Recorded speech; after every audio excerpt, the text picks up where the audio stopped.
ભાવનગર મહાનગરપાલિકાના દબાણ સેલ વિભાગ દ્વારા શહેરમાં દબાણ હટાવવાની કામગીરી હાથ ધરવામાં આવી હતી। આ દરમિયાન એક શ્રમજીવી મહિલાની લારી ટ્રકમાં ઉપાડી લેવામાં આવતા સ્થળ પર ભારે હંગામો સર્જાયો હતો।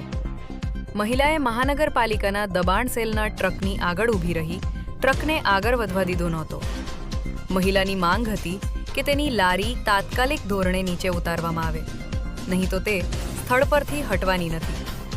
ઘટનાની જાણ થતાં મહિલા પોલીસ સ્થળ પર પહોંચી હતી અને મહિલાને સમજાવવાનો પ્રયાસ કર્યો હતો। જો કે મહિલા ભારે રોષમાં આવી ગઈ હતી અને દબાણ સેલના કર્મચારીઓ સામે ઉગ્ર ભાષા તથા વિભત્સ ગાળો બોલી વિરોધ વ્યક્ત કર્યો હતો। પોતાની રોજીરોટીનું સાધન ગણાવી મહિલાએ લારી પરત આપવા જોરદાર માંગણી કરી હતી। બાદમાં પરિવારજનો અને હાજર લોકોએ મહિલાને સમજાવી હતી તથા લારી પરત આપવાની ખાતરી આપવામાં આવતા મામલો શાંત પડ્યો હતો। ત્યારબાદ મહિલાને ટ્રક પાસેથી દૂર કરવામાં આવી હતી અને દબાણ સેલનો ટ્રક આગળ રવાના થયો હતો। આ હતા અત્યાર સુધીના મહત્વના સમાચાર। તો આવા જ સમાચાર જોવા માટે જોડાયેલા રહો અમારી સાથે। નમસ્કાર।